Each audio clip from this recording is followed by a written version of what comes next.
So personalized learning is where you can create the environment where the student feels valued, where they feel supported and challenged.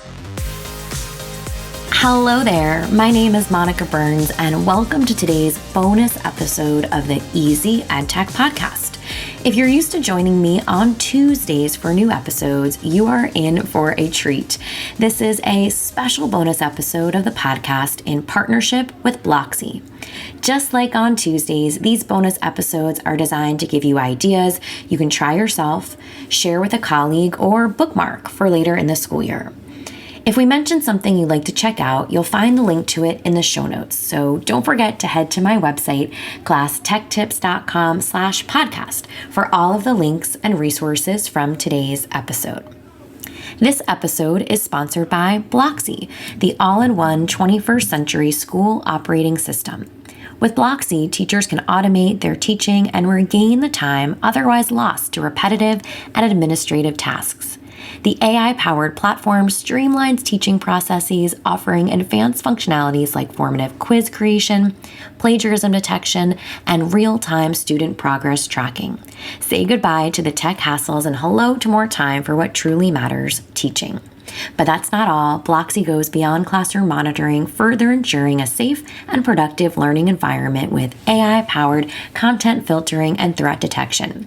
For focused and safe learning, head over to Blocksi.net to find out more, maybe even book a free demo. Today's episode is titled The Connection Between Social Emotional Learning and Personalized Learning, a bonus episode with Blocksi. It was lots of fun chatting with Ernest today. He unpacks big ideas around SEL and personalized learning. He shared stories from his time in the classroom and offered advice on what to try out in your learning environments. Let's jump into the conversation. Welcome to today's podcast. I'm so excited to chat with you about the connection between social emotional learning and personalized learning. But before we get into all of that, can you share with listeners a bit about your role in education? What does your day-to-day look like? Sounds good. Monica, thank you so much for having me. And as I shared, I've been dying to get you on a podcast for Blocksi. I do a podcast called Coffee Break. And so everyone who goes into my podcast know that I really enjoy coffee. I don't know why I've started enjoying Colombian coffee. Oh, good. It's just a very good, with a little hazelnut. So I'm Ernest Dixon. For those who have not joined that Coffee Break podcast, you should look for it on Spotify. But I'm Ernest Dixon. I hail from the historic city of Vicksburg, Mississippi. So I'm from the South, originally from New York. So it's kind of interesting that sometimes you'll listen to me, you're like, he's not speaking Southern. He's like in between. But I had a passion for education early on. I can remember being in kindergarten, and my kindergarten teacher had a bathtub in the classroom filled with different toys, pillows, covers, and things of that nature. And I just thought that was fascinating. Later on in the year, she would bake gingerbread cookies. I don't know if you remember the story about the gingerbread man. Catch me if you can. So they would hide the gingerbread man through the school, and you had to go find the clues. And I just fell in love with education at a young age. When I became a recipient of the Teacher of the Year under my first year of teaching, I recognized my kindergarten teachers. So I have been an educator for about 8 years. And then I left prior to COVID and had joined the EdTech industry. Now, even in the prior switch, I was working in our technology department, serving as an assistant IT director there. And so I got a chance to kind of not only see how the technology and integrations work in the classroom. Of course, I was doing some of those things. I taught digital media technology. I also taught U.S. history, kindergarten. Who does that? But I love little kids. I really do. 3rd grade, 6th grade, PE. Really? Yeah. I mean, I was all over the spectrum. So that put me into my passion. And so later on, well, transcending to now, I serve as a director of customer success. Now, previously, I was the director of education, helping build on our onboarding and our learning mechanisms, for lack of words, to make sure that the customers knew about the product and that you felt comfortable with the product, not just selling you something. We want to make sure that we can transform your thoughts about how this is supposed to work in your school and in your community and keep you really engaged, to be honest with you. Well, after so many years, I've been awarded the opportunity to now serve in this role as the Director of Customer Success. So I meet with our teams on a day-to-day basis to discuss some goals, some challenges that we face, whether that's in support or with some customers, and then we strategize because at the end of the day, we want to maintain strong relationships and make sure that our customers and our stakeholders know we really appreciate it. Well, all of your classroom perspective, right? All of your experience working in those different subject areas, a different grade level, I'm sure will inform some of the questions I have for you about SEL and personalized learning. We're going to talk about both of them today, but let's first start with SEL. In your work, how do you see educators defining and integrating social emotional learning strategies? So this was a tough question because there's so many strategies. You get so wrapped up in like, what should I do to try to approach this? And so what I want to make sure that I highlight is to make sure that within this strategy that you're depicting on the notion of what's my demographics, my student culture, the ethnicity. And then for me, what's my priorities? As your score was low, we have to get our test scores up, the progress reports are coming out, or the data wall is being put up. You know what I'm saying? So it's understanding those things. And so one thing that I was doing is I would check the temperature and I would have a sign on the door say, check it at the door. And people thought I was crazy, but I think that's just nice little notion. You catch it if you can, but check it at the door. And I'm at the door because I need to know if we need to turn the dial up or turn the dial down. You see how I did that?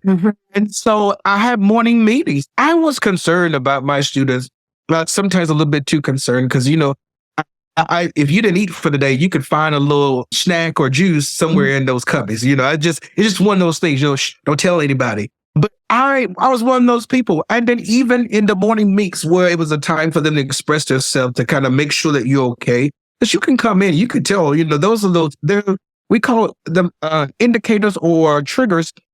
But I can remember when I was studying like a roller coaster, you'd be able to identify those students and those behaviors and when they hit different points of the roller coaster. And so integrating technology, allowing students to send me a little note on Google Forms or putting it in the mailbox so I can go and read and check on them a little bit later on. But one thing that I think that we have to continue to do is model what we are saying. That peer-to-peer relationship is very important. And then provide some opportunities of stress relief. They're in that room all the day, especially when you get to some type of grade. Even the elective feel like a course. You get, lunchtime, you're in that one table, can't move kind of ordeal. There's no recess, at a certain grade. So where do you get the opportunity? So it's those things where you got to kind of make sure you're putting those things into practice in your room. Yeah. And having those strategies, those routines, right? Those check-ins, right? Regularly is a big part of what it might look like in a classroom setting to intentionally integrate SEL skills for a group. And can you share what personalized learning means for a listener who might have heard the term but needs some clarification? So personalized learning is a little bit different than SEL. So personalized learning is where you can create the environment where the student feels valued, where they feel supported and challenged. Ernest, how could this be? There are a few, and Mother could forgive me, but Ernest just talks, I give you real talk, this podcast. They can go subscribe somewhere else, but we want them to come subscribe to you. But listen, it's sometimes it becomes that it's my name on the marquee kind of ordeal. It's my name on Saturday. Don't you do what I say do? People shut down with stuff like that. I've seen like just your aura walk in the room, and everyone in the room aura can change. And so not only that type of emotion or can change, but it does change the personality, the teaching style for that student. And then you just gotta be creative in the sense of that education is not a one box anymore. Uh-huh. People are different, jobs are different. So the techniques that we use in the classroom have to be different so that we're really preparing our students for the next. And so that means that, whether they're working in groups, or I used to do in my US history class, choice boards, or that I would call them like mystery profiles, just Mhm. a little weird, but, something enough to kind of catch your attention. And I had escape rooms. I think that was the best thing that someone could invent and kind of introduce us to. I would do escape rooms and just let you travel with groups, and I would use a Google site or a Google form for you to do it. And I would decorate the room. Not if it was Western civilization, you might want to come in my room if you was allergic to hay, because I had hay at the door, and then and just things like that to make sure that the learning felt like learning, and that you wasn't so restricted to the one box kind of. Okay, I'm done. Yeah, no, like as it, my wheels are spinning. I'm picturing that sort of environment as you're describing it. And as we think about these two things coming together, SEL and personalized learning, what are some of the common challenges that teachers and school leaders might face when trying to implement SEL alongside personalized learning initiatives? You want to know the number one big thing, the number one biggest thing? Time. Time is something that you can't get back and something that you don't get enough of. And it's such a true statement. If you ever try to, when you wake up, you're like, oh, I just want a little bit more sleep. If I had a little more time to kind of sleep, you'd never get. I think this is one of those big challenges because you get into the routine. You get what I'm saying? Routines become habits. And so to make this type of implementation, into your instruction, you gotta have time for this. This is not something that you can do on a wing or just a whisper. No, this takes planning, and unfortunately, this also takes strategy. It takes strategy that then goes into plans, and so you have to also think about in this type of personalized learning and the SEL, a part of instruction. Do I have the tools and the materials to carry out? A lot of schools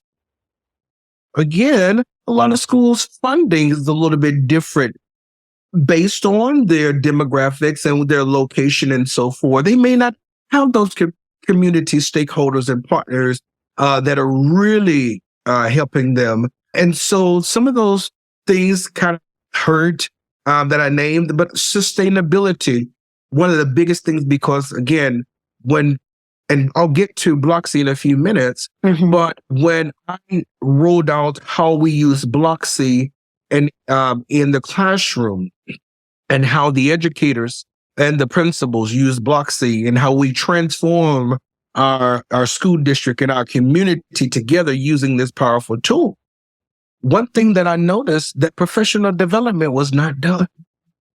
We can give out the technology and the tips all the day long. But sometimes people first of all, they're different learners, and you could send me the blog and you could send me the resources, but sometimes I'm tangible. Help me to be able to, you get where I'm going? Yeah. And the learning is different, and it doesn't matter on what scale or scope we're in.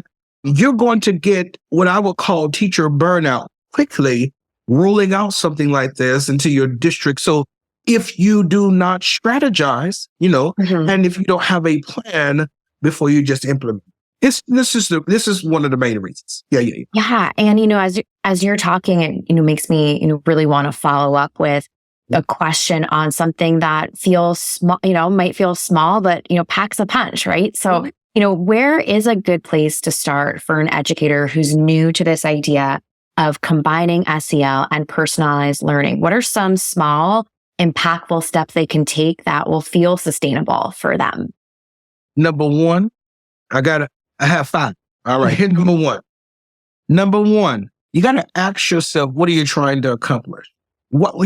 Again, there's some listeners who are going to be, I never heard of SEL. And even if I heard it, are we doing these things already? Technically, back in the day, and I like saying that That kind of makes me sound a little old. Forgive me, y'all. It's the Southern in me.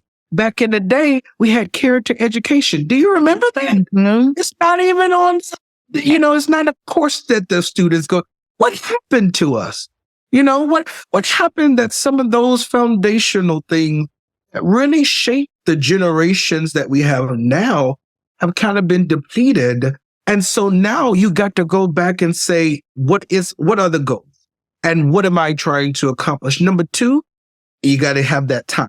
I said that was one of the main reasons, but I'm going to put it as two for now. Mhm. You got to figure out what it is because you got to take time to learn it, right?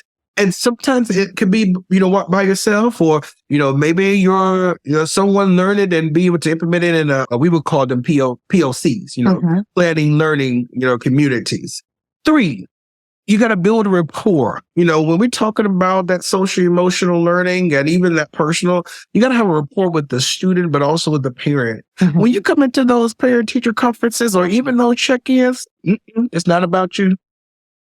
And if I may just be earnest for just a second, don't get out of the reason, right? Because then that conversation could switch into, well, I had a bad day, Mr. Dixon, there. You should have seen what Jamar. Oh, wait, no, I'm not. I'm not your friend, baby. Wait, come back. Mhm. I want to make sure that we have that report, but Mhm. what is the reason why and sometimes we get so engaged into all the other parts that we miss that. Number four, student have voices. So we have to, before I left the classroom, student voice became a big thing. And I was like, I want to say this was the thing back in the day, but now letting students have clubs and Mhm. even clubs during the day, or we started allowing our students to MC programs or decide what the community event was. If we had, what was that nice little thing that they used to do? Field day. The Mhm. students led field day. We just was there for monitoring reasons and cheering them along. And hopefully we didn't get pied in the face or a water balloon to our head. And the last thing is to set clear expectations. I think this is the biggest one because we have rules and rules sound so, it's like a bad word, but set rules on what in my, my room would say set norms, set Mhm. expectations. And it was for accountability and for ownership. People don't like, those are like bad words to this day, Mhm. even about your health or your own personal, those are bad words, but you got to have those accountability and ownership. And so those are some tips. I think that's a really nice breakdown for a listener who's looking for like what's their one thing or what's their starting place. So, Ernest, you mentioned Blocksi, which I wanted to talk about, and I want to make sure everyone knows a lot about. Tell us more about Blocksi, what it is, what it can do, where educators can go to jump in and explore. So little me in Vicksburg, Mississippi was introduced to Blocksi as an educator. And I did not have the privilege of learning about Blocksi in the elementary level. I think it probably would have helped me some of my headaches, but I still love elementary. They're my heart. But when I started teaching junior high, I was teaching 7th grade and 8th grade digital media. We were introduced to the platform Blocksi. So I'm not just a person who works at the company, actually use this product in the classroom. And then I started teaching others in my district. I think this is why they like me at the company, but maybe we'll see what happens. But just for listeners who maybe not even heard of Blocksi. So Blocksi takes pride, we're a global software solution and that empowers K through 12 schools, teachers, superintendents. I even like to say communities. Our AI powered cloud-based solution guarantees that students are safe and that they focus on their online academics, whether that's at school or at home. So I really love that. We're not just making sure that you're doing good at it. And that's why I think we built, me and one of my counterparts, Kendall, we built a session when we go to trade shows, and it's called Transforming the Community Before and After the Bell Rings. And this is what Blocksi helps you do. And so our content filtering solution, it ensures that your students access the appropriate educational resources while blocking and restricting some access to some appropriate and distracting content. And so some of that reason, and I'll tell you, like in the SEL and the personalized learning, for SEL, by filtering out the harmful and inappropriate content, we create a safe online environment for students, promoting social emotional well-being. And we're helping to create digital citizenship. Now, they may not look at it that way, but it is. The bigger picture is that's what's going on. And even for personal learning, the content filtering, can be customized for individual student needs. And it allows educators to tailor and to support those students in their paths for education.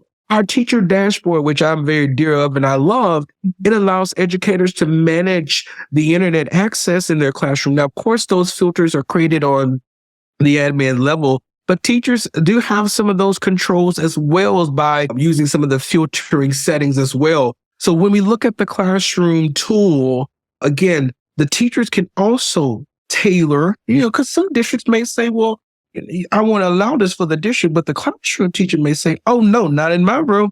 And so I love that our product has that type of flexibility. And so for the personalized learning, get this, not only does the restrictions happen in some other of our functions, and you have to kind of come in and kind of see all that magic. I call it. There's actually a phrase that we use called spark curiosity. It's the magic, right? But not only do it do some of those things, but it provides some insights, what I call the other eye on the back end. You'll be amazed at what happens, if you're doing that good teaching and the program is running, you may miss a couple of things. You can't see everything, right? And so the insights provide us information of some things that students are going to. And hey, not everything that they go to doesn't have to be blocked. Maybe you say, hey, I saw you went to Spotify about 5 times a day. Now I may block it right now. But if I see that you're doing, your work, I'll allow you to have a little Spotify time. You see how that happens? Oh, what they do, they just light on up. And I've also given them a goal. Hello? They now have a goal. And so it's those things that we have to make sure that we're doing. But the product goes into different modes and modules. But it's profound, even in our student safety component, from what we're scanning to make sure that students are staying safe and healthy by creating alerts on self-harm or cyberbullying and threats to their lives or to others. It's one of the most beautiful that I have the pleasure of using, but also have the pleasure of helping to lead and guide into the next. And so I'm grateful and honored. Yes.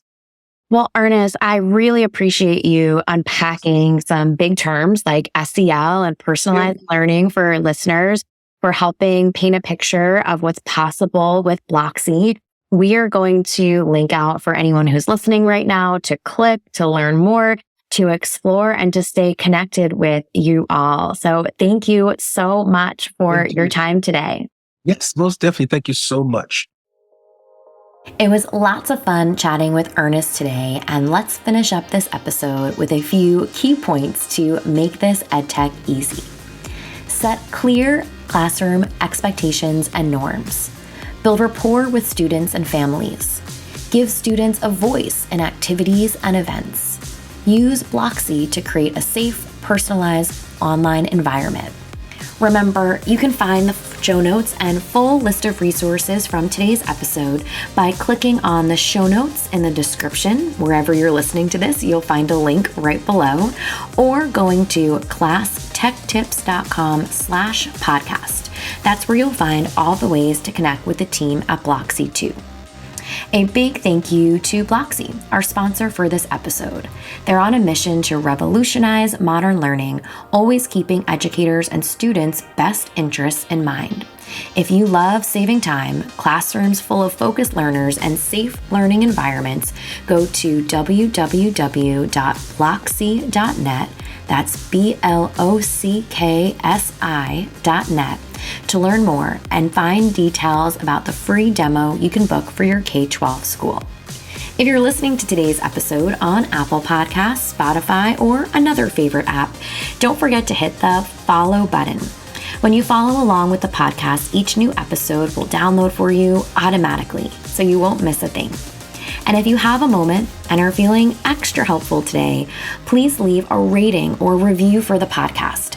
It helps other educators find an episode like this one when they're searching for topics on EdTech in their podcast app.